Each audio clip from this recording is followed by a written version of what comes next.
whenever we meet, they really work hard how we're going to do this the shows.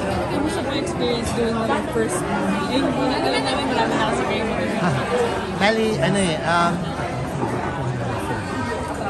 I've been working long before I entered the commercial industry.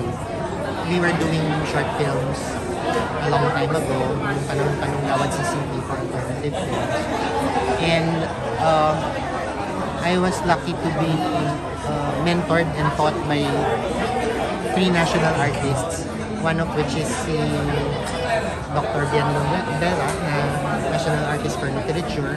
He was my professor in film criticism. In fact, sabi niya sa akin, Mr. Reyes, magaling kang magsulat.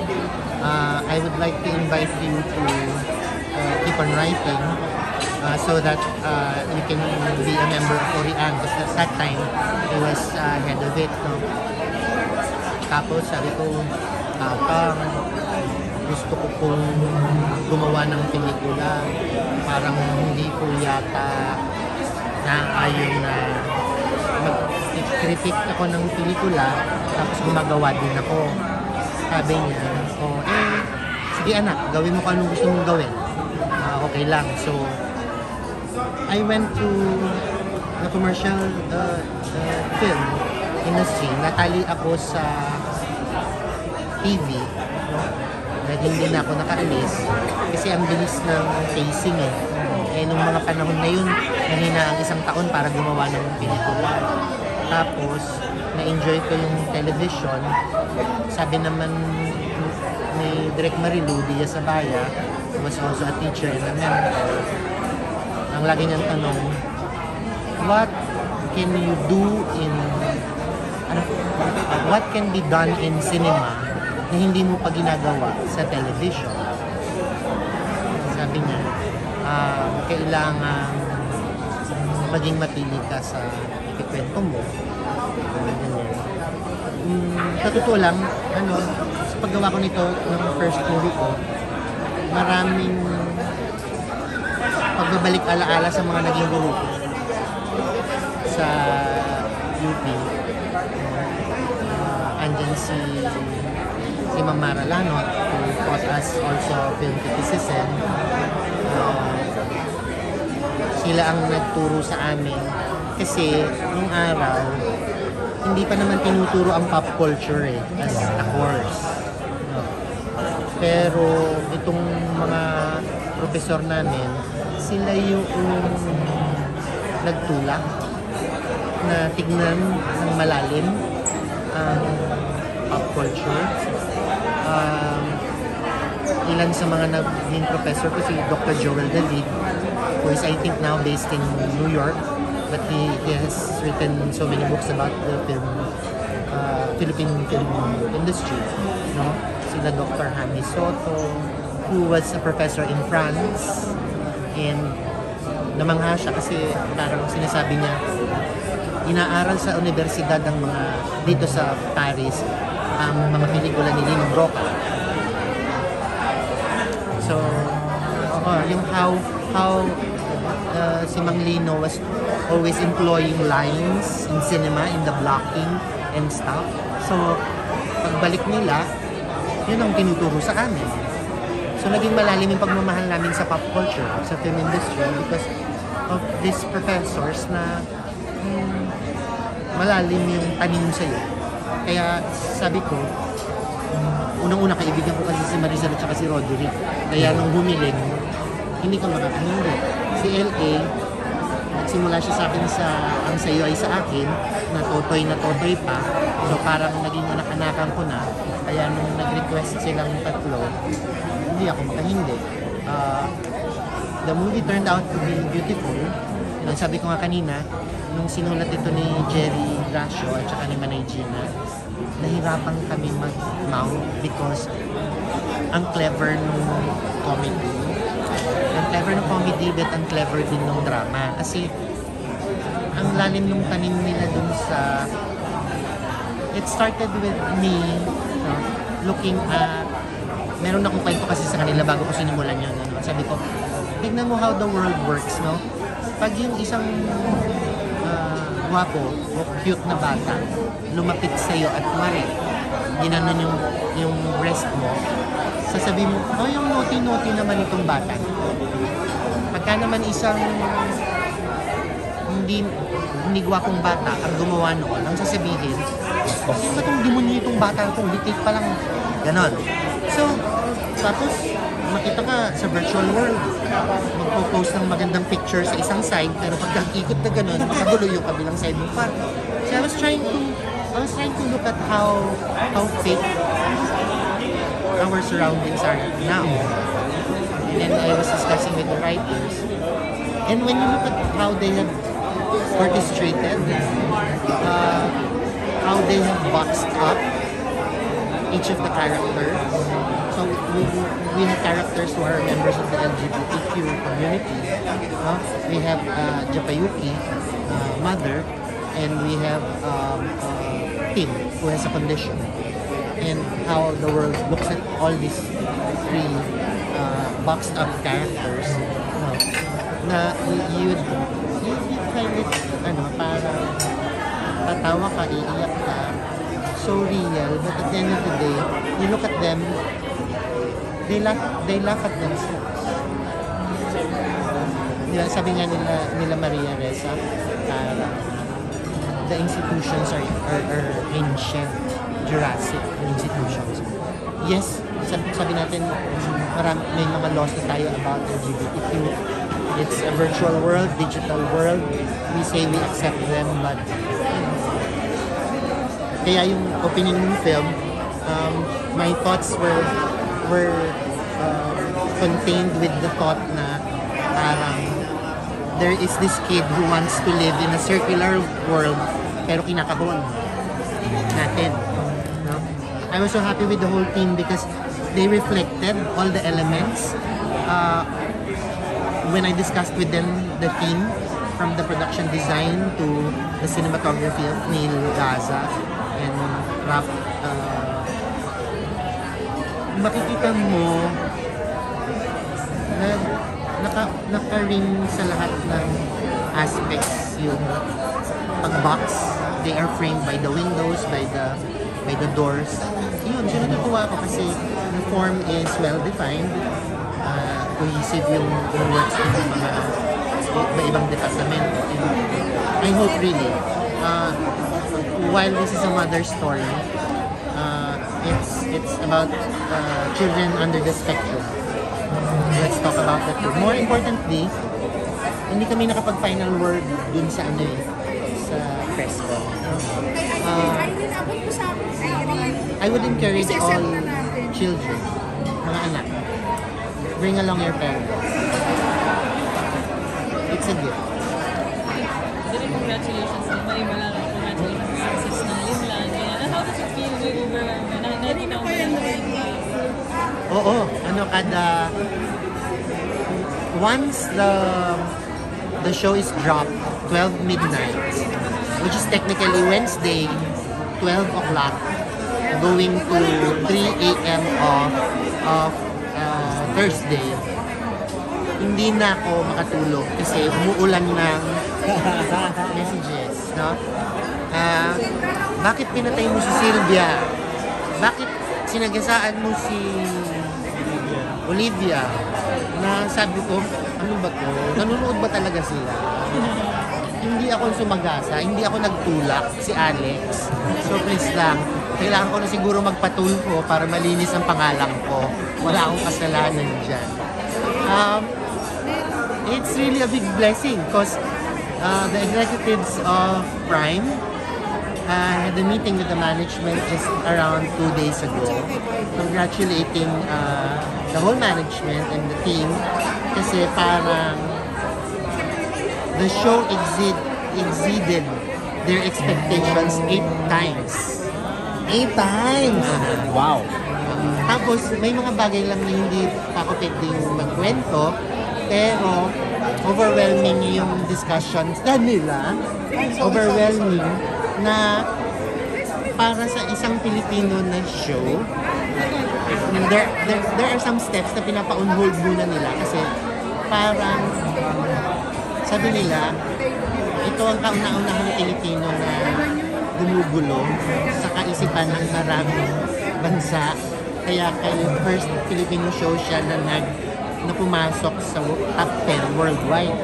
No, parang if in the past we were just talking about 24 countries having it in their top 10. Nagsasabi yung mga executives ng worldwide, ay, nakakakilig naman. Nakakakilig. Kasi hindi, parang, alam niyo naman na wala kami ng prangkisa. No. Tapos, ito the gift of storytelling. Really, parang makakasama pa rin kayo. Kahit sabihin mo na mga OFW ba, mga kapamilya ba, mga Pilipino ba sa ibang bansa ang bumikbit ito?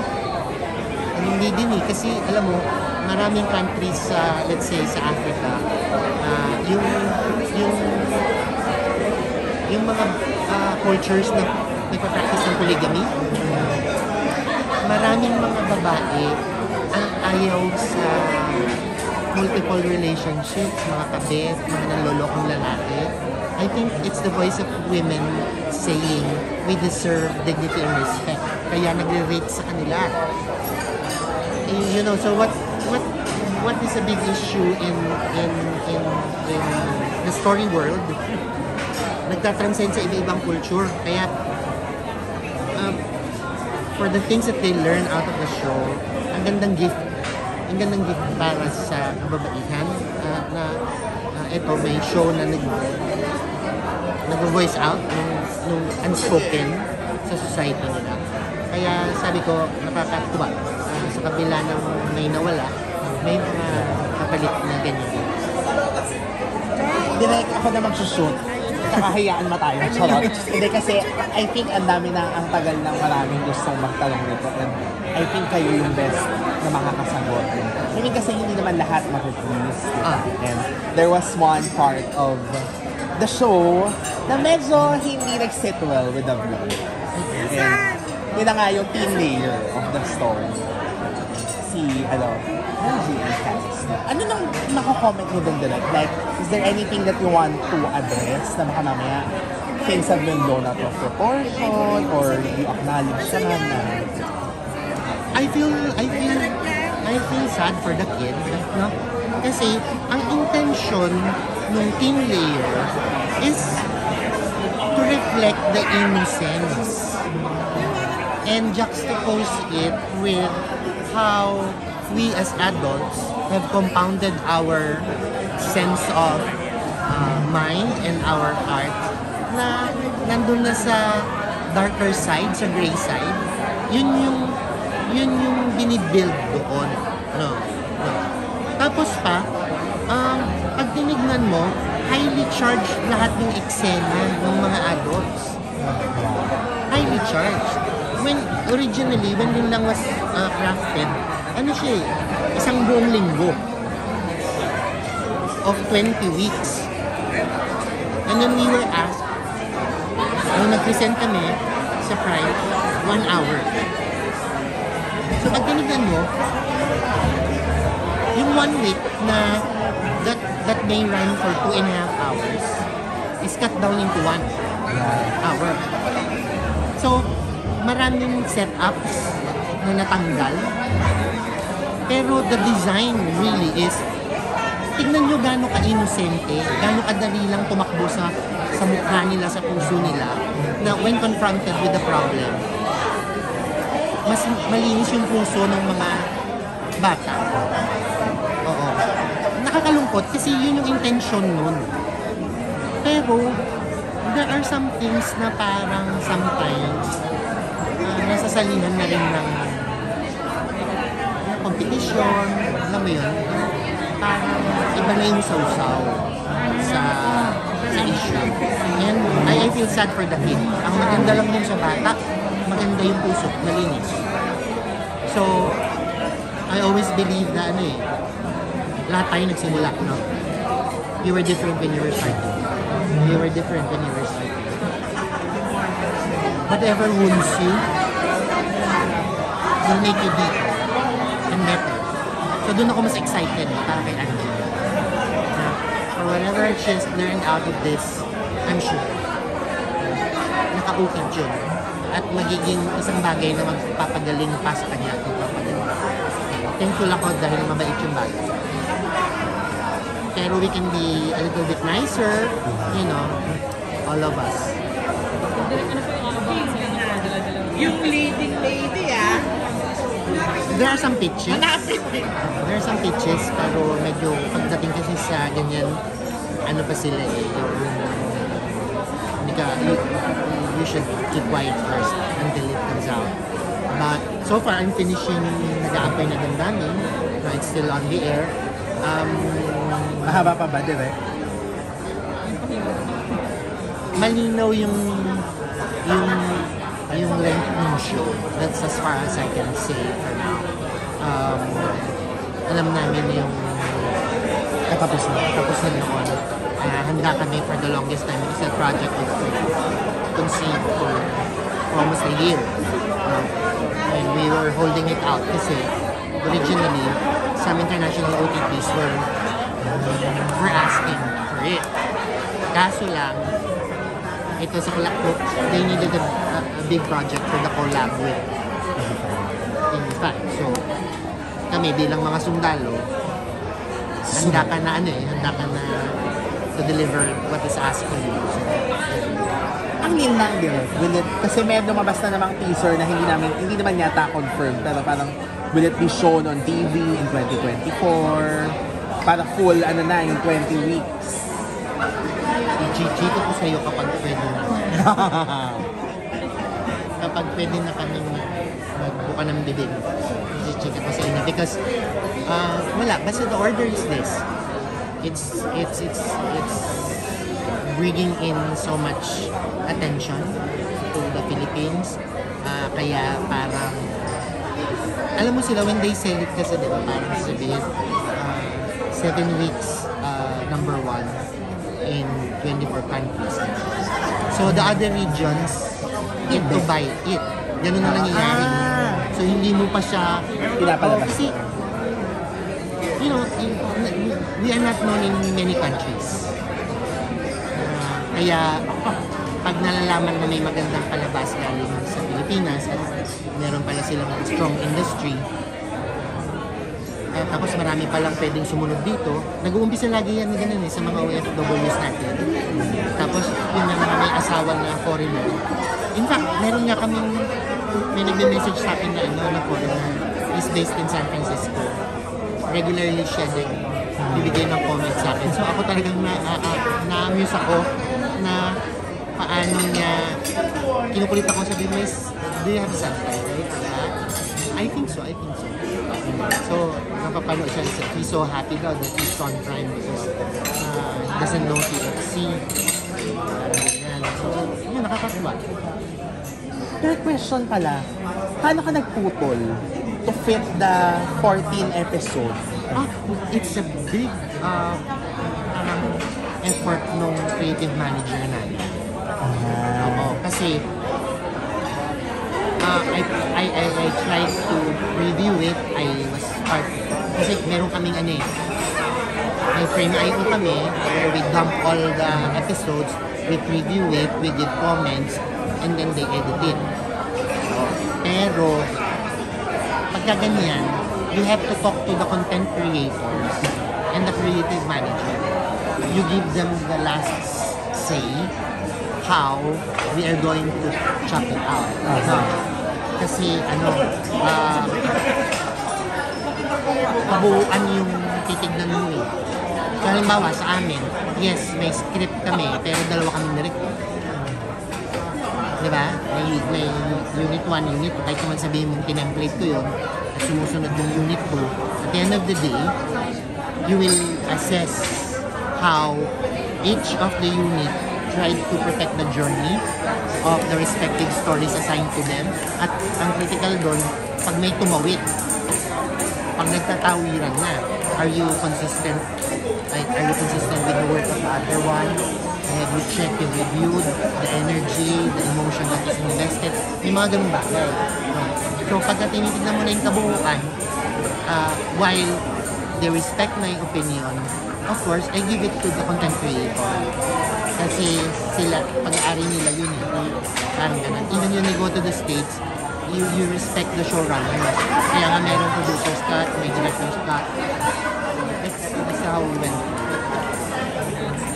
Direct last na for me, minsan lang to eh. So itatanong ko na mga controversial na tanong. Charot.